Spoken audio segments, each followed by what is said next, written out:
Hey there, friends. Thanks for checking in. Going to do a penetration test. Well, I hope it's a penetration test if this whole thing will work. But up top here we have a Mosin Nagant with 7.62 by 54R. Down below here is a set me in 308 Winchester. Let's get a closer look at the guns. We're going to hopefully have a target that can stop one of these bullets, if not both. I'm not sure yet.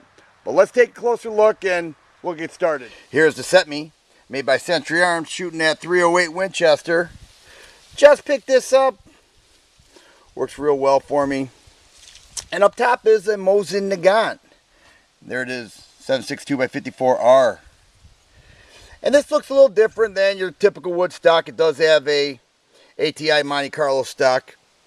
So we're going to give it a try. Let's take a look at the wood and we'll shoot it up. Here we have 36 pieces of OSB board. Now I tried it before on 19 and it ripped through that like it was nothing. So not only do I have 36 pieces held together fairly well by a combination of lag bolts and duct tape, but also 2 patio blocks. So I'm really not sure to expect, to be honest with you, but we're going to try first the 308, then the Mosin Nagant, see what happens. Here's a quick visual of the ammo size. The Mosin Nagant is larger with a larger bullet in there. But we're going to go about 15 yards away, so let's go.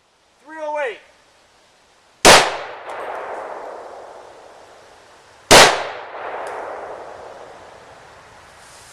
Here are the 2 entry holes from the 308. I shot low because if I shot high, I was afraid it would miss some of the wood. So it went all the way through, did not break the patio blocks, but when I...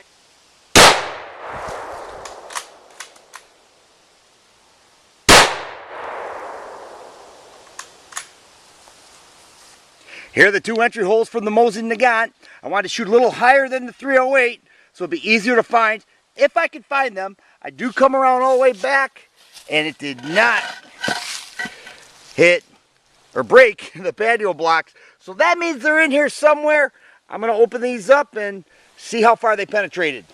We made it through 21 boards and the first sign of a bullet is right there. And that's the Mosin.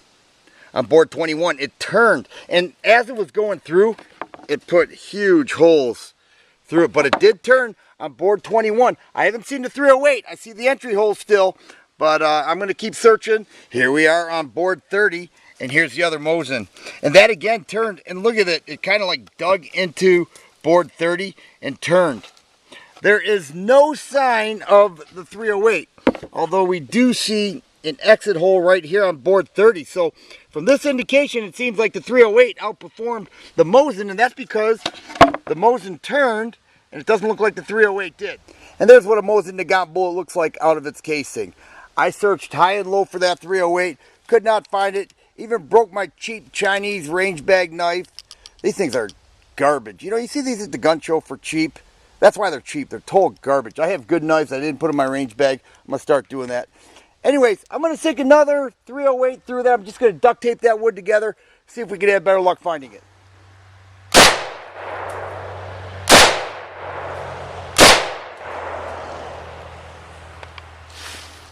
Here are the 3 entry holes. Did not go through to the paver stone, so let's pull these apart.